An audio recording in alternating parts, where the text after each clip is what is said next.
Good morning students. BEd second year की online class में आप सभी का स्वागत है। हम पढ़ने जा रहे हैं पर्यावरण के बारे में।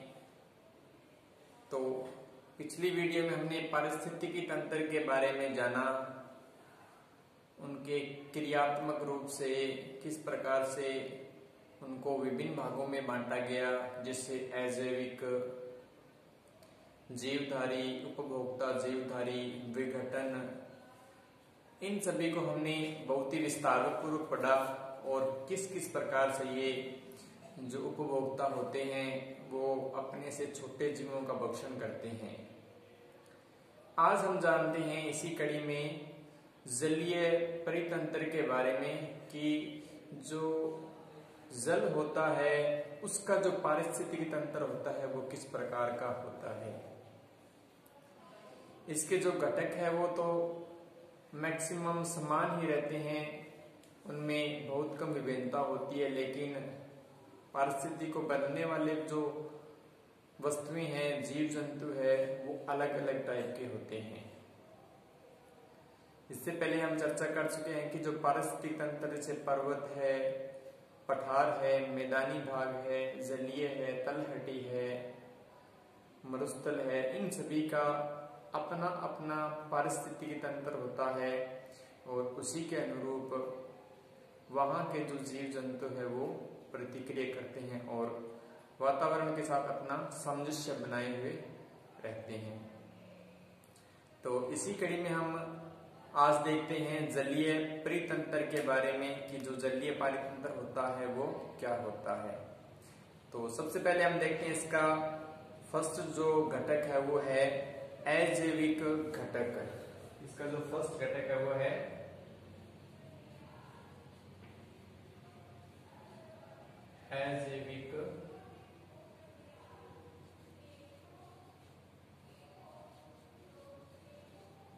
अजैविक घटक।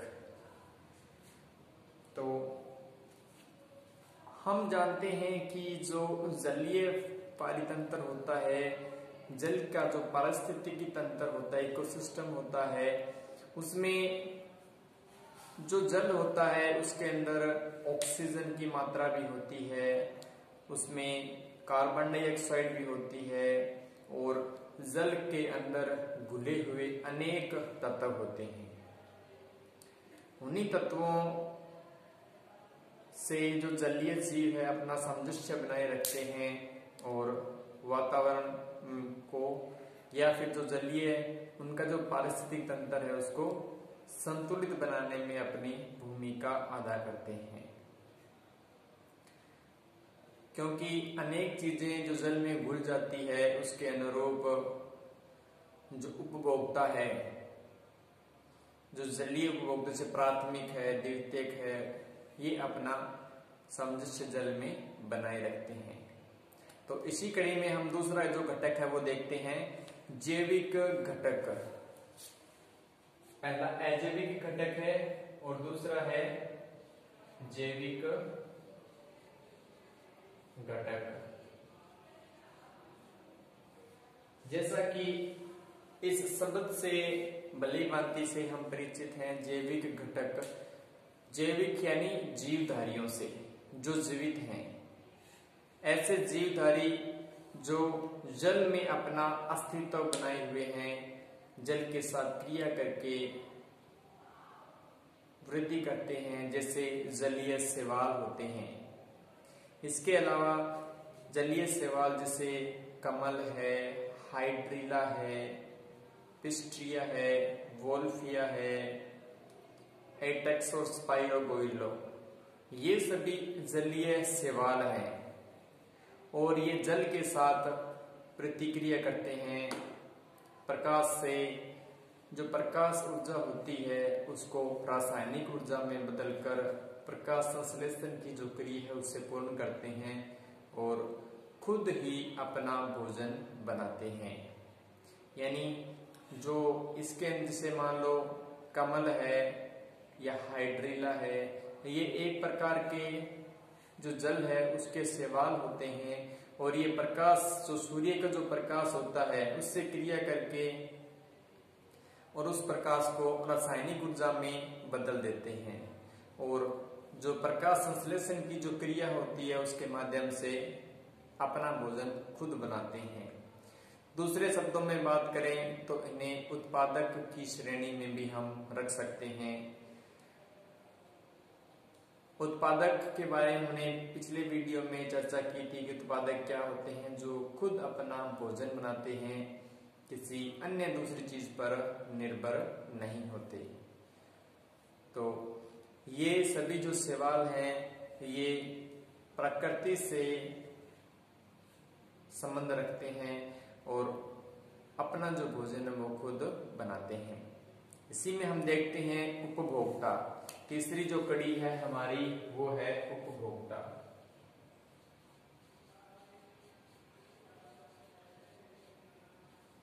उपभोक्ता उपभोक्ता मतलब जो उपभोग करते हैं। हम जानते हैं कि जो शैवाल है उनको जो शैवाल से जो जल के अंदर जो शैवाल रहते हैं उनका जो सेवन है वो छोटी मछलियां, शाकाहारी छोटी मछलियां होती है, वो उन जलीय शैवालों को खाती है और अपना भोजन बनाती है। और इसके अलावा जो शाकाहारी छोटी छोटी मछलियां होती है वो प्राथमिक उपभोक्ता के रूप में उनको हम कह सकते हैं। इसके अलावा द्वितीय उपभोक्ता में हम उन मांसाहारी और शाकाहारी जीवों को रखते हैं जो उन छोटी छोटी मछलियों को, जैसे जलीय सर्प है, केंकड़ा है, मांसाहारी मछलियां हैं, मेंढक है, इस प्रकार के जो जलीय जीव हैं वो अपने से छोटी छोटी जो मछलियां होती है उनको खाते हैं। तो इन सभी को हम द्वितीय उपभोक्ता की श्रेणी में रखते हैं। और जो तृतीय उपभोक्ता है उसमें हम उन बड़े जानवरों को रखते हैं जो कि इन केंकड़े, जलीय सर्प है, मांसाहारी मछली है, इनको खा जाते हैं, जैसे बगुला, सारस, बड़े कछुए आदि को इस सेक्शन में हम रखते हैं। इनको हम तृतीय उपभोक्ता के रूप में रखते हैं जो इन सभी का सेवन करते हैं। इस प्रकार ये एक खाद्य श्रृंखला चलती है जिसमें अपने से जो बड़ा जीव है वो अपने से नीचे वाले सेक्शन में जितने भी जीव जंतु हैं उनको उनका भक्षण करता है, उनको खाता है। जितनी ज्यादा फूड चेन होगी, खाद्य श्रृंखला होगी, उतनी ही तरह से इस श्रृंखला में परिवर्तन होंगे। तो अब हम देखते हैं इसका अगला जो टॉपिक है, अगला जो घटक है वो है अपघटक अथवा विघटनकर्ता।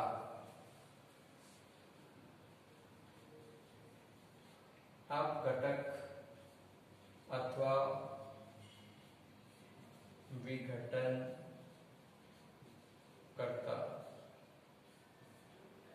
अपघटक अथवा विघटनकर्ता। हम देखते हैं कि तालाब की जो तलहटी होती है उसमें अनेक प्रकार के कवक और जीवाणु होते हैं। ये सभी मृत जंतु और पौधों के साथ रासायनिक क्रिया करके उनको छोटे छोटे कार्बनिक पदार्थों में बदल देते हैं और इन्हीं कार्बनिक पदार्थों का जो प्रयोग है वो शैवाल और अन्य जो उत्पादक है जैसे छोटी मछलियां हैं, ये सभी इनका सेवन करते हैं, जिससे इन कार्बनिक पदार्थ जो बनते हैं इनसे ये भोजन बनाते हैं और अन्य जीवों के साथ क्रिया करते हैं। तो इस प्रकार जो ये विघटन है या विघटन करता है, ये जलीय वातावरण में जलीय पारिस्थितिक तंत्र को बनाए रखते हैं और उनको संतुलित करने में भी महत्वपूर्ण रोल अदा करते हैं। तो अब हम देखते हैं स्थलीय पारिस्थितिकी तंत्र और जानते हैं कि जो स्थलीय पारिस्थितिकी तंत्र होता है वो क्या होता है। जो स्थलीय पारिस्थितिकी तंत्र है उसमें जो घटक है वो तो समान ही रहते हैं, लेकिन इनके जो जीव जंतु है वो परिवर्तित होते रहते हैं। तो हम इन्हीं घटकों में देखते हैं। सबसे पहला स्थलीय पारितंत्र। स्थलीय परितंत्र। स्थलीय परितंत्र के अंतर्गत हम इन सभी घटकों को तो शामिल करते ही करते हैं, इसके अलावा उनके जो अन्य घटक है उनको भी शामिल करते हैं। तो इनके जो घटक है वो तो एक जैसे होते हैं, इनकी विशेषता एक जैसी होती है, लेकिन इनके जो जीव जंतुओं के टाइप हैं, जैसे जल में रहने वाले, जल में जो जीव रहते हैं वो अलग टाइप के होते हैं और जो स्थल पर जीव होते हैं वो अलग टाइप के होते हैं। तो सबसे पहले हम देखते हैं स्थलीय परितंत्र में हम अजैविक घटक। पहला जो टॉपिक है स्थलीय परितंत्र, ये सेम ही टॉपिक रहते हैं, लेकिन इनके जो विशेषताएं हैं वो थोड़ी सी बदल जाती है। स्थलीय परितंत्र में हम देखते हैं अजैविक घटक। तो स्थलीय परितंत्र में जो अजैविक घटक है वो जैसे भूमि, वायु, भूमि और वायु में पाए जाने वाले अनेक तत्व और यौगिक, जैसे कार्बन डाइऑक्साइड है, हाइड्रोजन है, ऑक्सीजन है, खनिज तत्व है, इसके अलावा जैसे पानी, नाइट्रेट, सल्फेट आदि अनेक प्रकार के जो खनिज लवण है वो स्थल में पाए जाते हैं, भूमि के अंदर पाए जाते हैं और उन्हीं सभी चीजों के माध्यम से जो जीव है, जो उत्पादक है, वो अपना भोजन बनाते हैं। तो इस प्रकार हम कह सकते हैं कि इस प्रकार जो पानी है उसके अंदर कार्बन डाइऑक्साइड और अन्य प्रकार के जो यौगिक पाए जाते हैं, उनसे जो स्थलीय भूमि है, जो भूमि है उसमें इन सभी चीजों का उपस्थित होना जरूरी है, जिनसे कि जो उत्पादक है वो उनसे पोषक तत्वों की जो पूर्ति है वो करते हैं। इसी में दूसरा है अजैविक घटक। दूसरा है अजैविक घटक। अजैविक घटक में हम उन चीजों को शामिल करते हैं जो इन कार्बन डाइऑक्साइड है, हाइड्रोजन है, सल्फर है, नाइट्रेट है, पानी है, खनिज लवण है, इन सभी का अवशोषण करते हैं। अर्थात इस खाद्य श्रृंखला को एक लंबा रूप प्रदान करते हैं, जैसे घास, झाड़ियां, वनस्पति आदि। ये सभी चीजें इन सभी पोषक तत्वों को ग्रहण करते हैं और अपनी वृद्धि करते हैं। ये जो वनस्पति होती है इनमें पर्ण रहित पाया जाता है, जो प्रकाश संश्लेषण की क्रिया से भोजन बनाते हैं। और ये जो अजैविक घटक है जैसे पानी, कार्बन डाइऑक्साइड है, इनका उपयोग करके प्रकाश संश्लेषण की क्रिया को पूर्ण करते हैं। अब हम देखते हैं उपभोक्ता। तीसरा जो हमारा टॉपिक है वो है उपभोक्ता। इससे पहले हमने जलीय उपभोक्ता के बारे में जाना कि जो जलीय उपभोक्ता है उनका पारिस्थितिक तंत्र अलग होता है, वहां के जो जीव जंतु है उनका पारिस्थितिक तंत्र अलग होता है। तो अब हम जानते हैं स्थलीय उपभोक्ता के बारे में। स्थलीय उपभोक्ता में सबसे पहली जो कड़ी आती है वो उत्पादक की आती है, जैसे घास, झाड़ियां, वन्य वनस्पति आदि। इन सभी को जो प्राथमिक उपभोक्ता होते हैं जैसे भेड़, बकरी, सुअर, हिरण, खरगोश इत्यादि, ये सभी क्या करते हैं, इन उत्पादकों को खाते हैं। जैसे हरे पेड़ पौधे हैं, झाड़ियां हैं, इनका भक्षण करते हैं, तो इन सभी को हम प्राथमिक श्रेणी में रखते हैं। इसके अलावा जो दूसरा सेक्शन है उसमें हम जैसे लोमड़ी, भेड़िया, सांप, गिरगिट, बाज, गिद्ध आदि को हम द्वितीय उपभोक्ता के सेक्शन में रखते हैं, क्योंकि ये जो प्राथमिक उपभोक्ता है उन पर निर्भर होते हैं और उन्हीं से अपना भोजन बनाते हैं। जैसे ये भेड़, बकरी, हिरण, इन सभी को खाते हैं। जो शाकाहारी जीवों पर निर्भर रहते हैं ये द्वितीय उपभोक्ता में। जो मांसाहारी जो है वो प्राथमिक उपभोक्ता पर आश्रित रहते हैं, इसलिए इनको द्वितीय उपभोक्ता कहते हैं। इसके अलावा जो तृतीय उपभोक्ता उसमें हम जैसे मोर है, शेर है, ऐसी मांसाहारी जीवों को रखते हैं जो सिर्फ और सिर्फ मांसाहारी जीवन पर, मांसाहारी जंतुओं पर अपना जीवन यापन करते हैं। इनको हम तृतीय उपभोक्ता कहते हैं। ये उपभोक्ता की चयन कई बार ऐसा भी होता है कि जो तृतीय उपभोक्ता है वो सीधे प्रथम उपभोक्ता पर आश्रित हो जाता है। प्रथम उपभोक्ता जो शाकाहारी है उस पर आश्रित हो जाता है, क्योंकि कई बार उनके सामने समस्या पैदा हो जाती है कि जो द्वितीय उपभोक्ता है वो मिल नहीं पाते, इसलिए वो प्रथम उपभोक्ता पर आश्रित हो जाते हैं और उन शाकाहारी जीवों को खाकर जीवित रहते हैं। इस प्रकार ये सभी जो पारिस्थितिकी है उसको संतुलन बनाए रखते हैं और खाद्य श्रृंखला को पूरा भी करते हैं। चौथा जो हमारा घटक है वो अपघटक या विघटन करता। अपघटक या विघटन करता। अपघटक या विघटन करता, इसमें हम उन जीवाणु और फफूंद को रखते हैं जैसे म्यूकर है, राइजोपस है, एक्सपल्जिलम है, इन सभी को हम इसमें रखते हैं। ये क्या करते हैं कि जो मर्द जंतु है उनको खाते हैं और उनके साथ रासायनिक क्रिया करके उनको विच्छेदित कर सरल कार्बनिक पदार्थों में बदल देते हैं।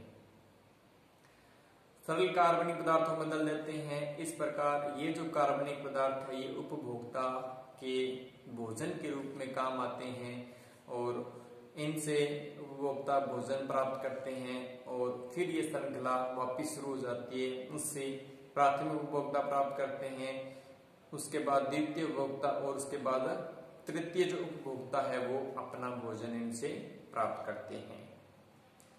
इसी में जो खाद्य श्रृंखला है वो भी शामिल की गई है। खाद्य श्रृंखला में जैसे जो शेर है वो मांसाहारी जैसे छोटे जानवर है जैसे भेड़िया है, लोमड़ी है, इन पर निर्भर रहता है और जो भेड़िया, लोमड़ी है इनसे छोटे जो प्राथमिक उपभोक्ता हैं उन पर आश्रित रहते हैं। इस प्रकार ये सभी एक दूसरे पर आश्रित रहते हैं और पारिस्थितिकी का जो संतुलन है उसको बनाए रखते हैं। और मैंने अभी बताया था कि कई बार ऐसा भी होता है कि जो संतुलन है वो बिगड़ने लगता है, तो उसमें जो तृतीय उपभोक्ता है वो प्रथम उपभोक्ता पर आश्रित हो जाता है और उनसे भोजन प्राप्त करना शुरू कर देता है। तो इस प्रकार हमने पारिस्थितिकी तंत्र इकोसिस्टम के टाइप्स के बारे में जान लिया, इसके बारे में विस्तार से, इसकी क्या विशेषताएं होती है, कितने टाइप के होते हैं, किस किस प्रकार से ये पारिस्थितिकी तंत्र किस जंतुओं का अलग अलग किस प्रकार से होता है, ये सभी चीजें हमने बहुत ही विस्तार पूर्वक जानी है।